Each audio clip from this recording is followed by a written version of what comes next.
على سيدنا وشفيعنا وحبيبنا وكريمنا ومولانا محمد معدن الجود والكرم منبع العلم والحكم وعلى آله وصحبه وبارك وسلم. عزیزان گرامی، ہم کو حکم دیا گیا ہے کہ ہم اللہ کے لیے محبت کریں اور اسی کے لیے نفرت کریں. یعنی اگر ہمارے دل میں کسی کی نفرت ہے، کسی کا بغض ہے، تو وہ بھی رب کے لیے ہونا چاہیے، اور اگر دل میں کسی کی محبت ہے تو وہ بھی رب کے لیے ہونی چاہیے. اچھا، اسی محبت کا انسان کے اعمال پہ فرق بھی پڑتا ہے. انسان کی جیسی محبت ہوتی ہے، انسان کا دل جس طرف مائل ہوتا ہے اسی طریقے کے اس کے اعمال بھی نظر آتے ہیں. جس کا دل مسجدوں سے لگا ہو، جس کے دل میں مسجدوں کی نمازوں کی محبت ہو، اس کو آپ دیکھیں گے صبح و شام مسجدوں کی طرف آتا جاتا نظر آئے گا. جس کے دل میں علماء کی محبت ہو، قرآن و حدیث کی محبت ہو، اس کو آپ دیکھیں گے اگر کہیں پہ بھی کوئی علمی محفل سجی ہو، کہیں پر بھی کوئی جلسہ ہو رہا ہو، کہیں پر بھی قرآن و حدیث کا درس ہو رہا ہو تو وہ وہاں پر جاتا ہوا نظر آئے گا. اسی کے برخلاف اگر کسی کے دل میں فاسق و فاجروں کی محبت آ جائے، دنیا کی محبت آ جائے، دنیا داروں کی محبت آ جائے، تو چاہے ایک طرف نماز ہو رہی ہو لیکن دوسری طرف اگر کوئی مال و دولت والا آ رہا ہے، کوئی نیتا آ رہا ہے، تو پوری قوم اس کے پیچھے بھاگتی ہوئی نظر آتی ہے. پھر پرواہ نہیں رہتی کہ نماز ہو رہی ہے، پھر پرواہ نہیں رہتی کہ ہم کوئی جائز کام کر رہے ہیں یا ناجائز کام کر رہے ہیں. وجہ کیا ہے؟ دل میں دنیا کی محبت بیٹھی ہوئی ہے، دل میں دنیا والوں کی محبت بیٹھی ہوئی ہے. یہی جو محبت ہے یہی ہم کو گناہوں کی طرف لے جاتی ہے، اور یہی محبت ہم کو نیکیوں کی طرف لے جاتی ہے. تو عزیزان گرامی، اپنی اس محبت کا بڑا خیال رکھنے کی ضرورت ہے. ہماری یہ دوستیاں دوسروں کی طرف مائل ہو گئیں، اگر ہماری یہ دوستیاں اللہ والوں سے دور ہو گئیں تو ہمارے اعمال بھی ایسے ہی ہوتے ہوئے نظر آئیں گے. بلکہ کتنی مرتبہ ایسا ہوتا ہے جب یہ محبت مسلمانوں سے ہٹ کر، اللہ والوں سے ہٹ کر غیر اللہ کی طرف جاتی ہے، جب یہ محبت دشمنوں کی طرف جاتی ہے، اللہ اور اس کے رسول کے دشمنوں کی طرف جاتی ہے، تو بہت سی مرتبہ انسان کفر کے گڑھے میں گرتا ہوا نظر آتا ہے. اس کا ایمان باقی نہیں رہتا. آپ اٹھا کر دیکھ لیں، ابھی ہمارے معاشرے کا حال یہ ہے کہ ہمارے کتنے لوگ اسکولوں کالجوں میں پڑھنے والے، کاروبار کرنے والے جو کافروں سے دوستیاں کرتے ہیں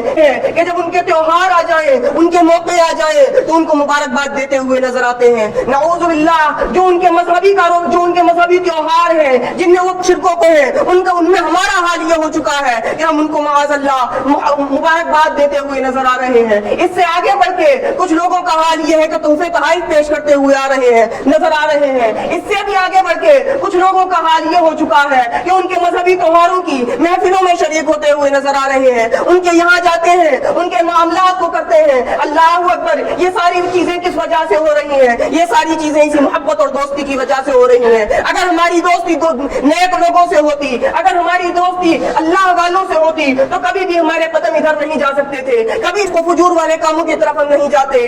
اپنے آپ کو نیک لوگوں کی دوستی کی طرف لائیں اور ان سے دوستیاں کریں، ان کی محبتوں کو اپنے دل میں پیدا کرنے کی کوشش کریں. دوسری طرف آپ انجام دیکھ لیجئے، آج جو ہماری بچیاں کل تک کلمہ پڑھتی ہوئی نظر آتی تھیں، کل تک مسلمانوں والے کام کرتی ہوئی نظر آ رہی تھیں، یہی دوستیاں ہیں، یہی محبتیں ہیں جن محبتوں نے، جن دوستیوں نے ان بچیوں کو ہم سے دور کیا، اور حال یہ ہوا کہ کفر و ارتداد کے دلدل میں گرتی ہوئی نظر آ رہی ہیں. جس بچی کو ہم نے پرورش دی تھی، ہم نے کھلایا تھا، ہم نے پلایا تھا، اور اس سے ہم محبت کرتے تھے، ہم اس کی فلاح و بہبود چاہتے تھے، ہم اس کو کامیاب کرنا چاہتے تھے، لیکن انجام یہ ہوا ہم اس بچی کو جہنم تک سے نہ بچا سکے. تو ہماری یہ محبت اس بچی کے لیے کس کام آئے گی؟ ہماری یہ پرورش کس کام آئے گی؟ عزیزان گرامی، یہ صرف دوستیاں اور محبتیں ہیں جو ہم کو برباد کرتی ہوئی نظر آ رہی ہیں اور ہم کو دل میں گراتی ہوئی نظر آ رہی ہیں. کتنے لوگ کی شادیوں میں شریک ہوتے ہیں اور مسلمان بھائی بھی ان کے ان معاملات میں شریک ہوتے ہیں اور اپنا ایمان کھوتے ہوئے نظر آتے ہیں. عزیزان گرامی، جو سب سے اہم دولت ہم کو ملی ہے، جو سب سے بڑی دولت ہم کو ملی ہے، جس پہ ہماری دنیا و آخرت کا مدار ہے، اس دولت کی بھی ہم کو فکر نہ رہی. صرف اور صرف دنیا کی وجہ سے، اس دنیا کی محبت میں ملوث ہو کر، مال و دولت کو دیکھ کر ہم نے اپنا سب کچھ فنا کر ڈالا. حال تو یہ ہے اپنی آخرت سے ہم بے خبر ہوتے ہوئے نظر آ رہے ہیں. تو عزیزان گرامی ضرورت اس چیز کی ہے کہ اپنے اس دل کو اللہ والوں کی طرف مائل کرنے کی کوشش کریں، اپنے اس دل اللہ والوں سے جوڑنے کی کوشش کریں۔ اگر ہمارا یہ حال نہ ہوا، اللہ رب العالمین کا فرمان دیکھیں، پروردگار عالم ارشاد فرماتا ہے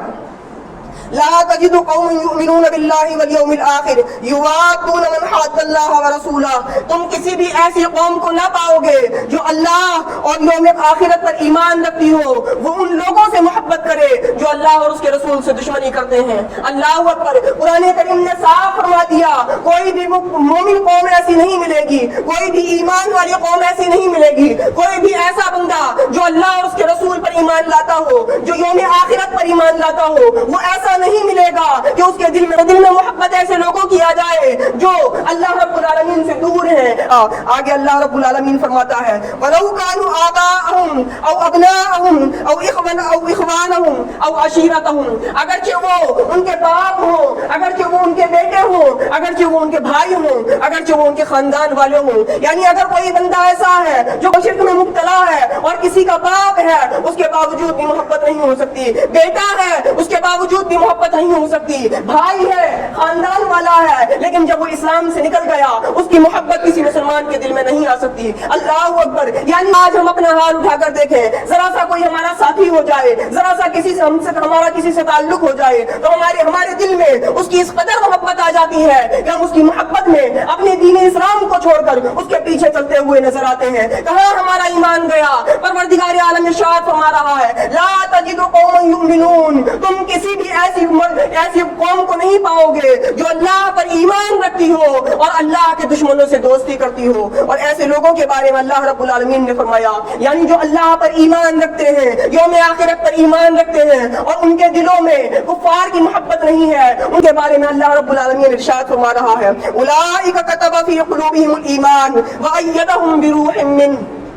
یہی وہ لوگ ہیں جن کے دلوں میں اللہ نے ایمان کو لکھ دیا ہے۔ یعنی جو لوگ مومن بھی ہیں اور غیر اللہ سے محبت نہیں کرتے، گستاخوں سے محبت نہیں کرتے، اپنے ایمان پر ثابت قدم رہتے ہیں، ان کی محبتیں اللہ والوں کے لیے ہوتی ہیں، نیک لوگوں کے لیے ہوتی ہیں، ان کے بارے میں پروردگار عالم ارشاد فرما رہا ہے اولئک کتب فی قلوبہم الایمان، انہی لوگوں کے دل میں اللہ نے ایمان کو لکھ دیا ہے، وأیدہم بروح منہ، اور ان کی مدد اللہ رب العالمین اپنی جانب کی روح سے فرماتا ہے، حضرت جبریل امین کے ذریعے سے ان کی مدد کی جاتی ہے۔ یعنی آگے فرمایا وَيُدْخِلُهُمْ جَنَّاتٍ تَجْرِي مِن تَحْتِهَا الْأَنْهَارُ، اللہ رب العالمین ان کو ان جنتوں میں داخل فرما دے گا جن کے نیچے نہریں رواں ہیں۔ آگے فرمایا رضی اللہ عنہم ورضوا عنہ، اللہ اکبر، یعنی اگر مرد مومن سچا مومن ہے اور اس کے دل میں صرف اور صرف مومنوں کی محبت ہے، مومنوں سے الفت رکھتا ہے، اللہ والوں سے محبت کرتا ہے، کافروں سے اپنے آپ کو محفوظ رکھتا ہے، تو کیسی کیسی اس کے لیے خوبیاں بیان کی جا رہی ہیں، کیسی کیسی بشارتیں بیان کی جا رہی ہیں کہ اللہ نے اس کے دل میں ایمان لکھ دیا ہے۔ اس کی تائید اللہ رب العالمین حضرت جبریل امین سے فرماتا ہے، اور اس سے بڑی بشارت پروردگار عالم دے رہا ہے رضی اللہ عنہم ورضوا عنہ، اللہ رب العالمین ان سے راضی اور وہ اللہ سے راضی۔ اللہ اکبر، یعنی جن کے دل میں سچا ایمان ہے ان کے لیے بشارت دیتے ہوئے پروردگار عالم ارشاد فرماتا ہے کہ ان سے اللہ رب العالمین راضی ہے اور یہ اپنے رب سے خوش ہیں۔ مزید آگے فرماتا ہے اولئک حزب اللہ، یہی وہ لوگ ہیں جو اللہ کی جماعت ہے، الا ان حزب اللہ هم المفلحون، اور اللہ رب العالمین کی جماعت ہی کامیاب ہے۔ یعنی اگر کامیابی چاہیے، ہم لوگوں کو دنیا و آخرت کی کامیابی چاہیے، تو کامیابی کے لیے یہ نہیں کہ ہمیں فلاں سے تعلقات جوڑنے پڑیں گے، کامیابی کے لیے یہ نہیں کہ ہم کو اپنا کاروبار چلانے کے لیے فلاں کے یہاں پر جانا پڑے گا، ہم کو اپنے تعلقات برقرار رکھنے کے لیے ان کو مبارکباد دینی پڑے گی، نہیں، ہمارا قرآن کہہ رہا ہے اگر کامیابی چاہیے تو اللہ رب العالمین کی جماعت میں آ جاؤ، اور الا حزب اللہ الا ان حزب اللہ هم المفلحون، اور اللہ کی جماعت یہی کامیاب ہے۔ تو عزیزان گرامی، اس چیز پر توجہ دینے کی ضرورت ہے کہ آج ہمارا حال کیا ہے، کہیں ایسا نہ ہو کہ ہمارے دلوں میں ان غیروں کی محبت آ جائے اور یہ محبت ہم کو ہمارے اسلام سے دور کر دے، کہیں ایسا نہ ہو کہ ہمارے دلوں میں ان کی محبت ہم کو ہمارے اسلام سے دور کر دے۔ دوسری طرف بھی اللہ رب العالمین کا ارشاد سنیں، فرماتا ہے یا ایھا الذین آمنوا لا تتخذوا آباءکم و اخوانکم اولیاء ان استحبوا الکفر علی الایمان. اے ایمان والو، اپنے باپوں کو، اپنے بھائیوں کو اپنا دوست نہ بناؤ اگر انہوں نے ایمان پر کفر کو پسند کر رکھا ہے. ومن یتولہم، اور جو ان سے دوستیاں کرے گا، فاولئک هم الظالمون، یہی لوگ ظالم ہیں. اللہ اکبر. تو عزیزان گرامی، ضرورت اس چیز کی ہے کہ ہم اپنی دوستیوں پر اور اپنی محبتوں پر توجہ دینے کی کوشش کریں. کہیں ہماری محبتیں دوسروں تک نہ ہو جائیں، دوسروں سے ہم دوستیاں نہ کر لیں اور یہ دوستیاں ہم کو جہنم کی طرف لے جائیں. خود اپنا بھی خیال رکھنے کی کوشش کریں، اپنے گھر والوں کا بھی خیال رکھنے کی کوشش کریں. اللہ سے دعا ہے کہ ہمیں سننے سے زیادہ عمل کرنے کی توفیق عطا فرمائے.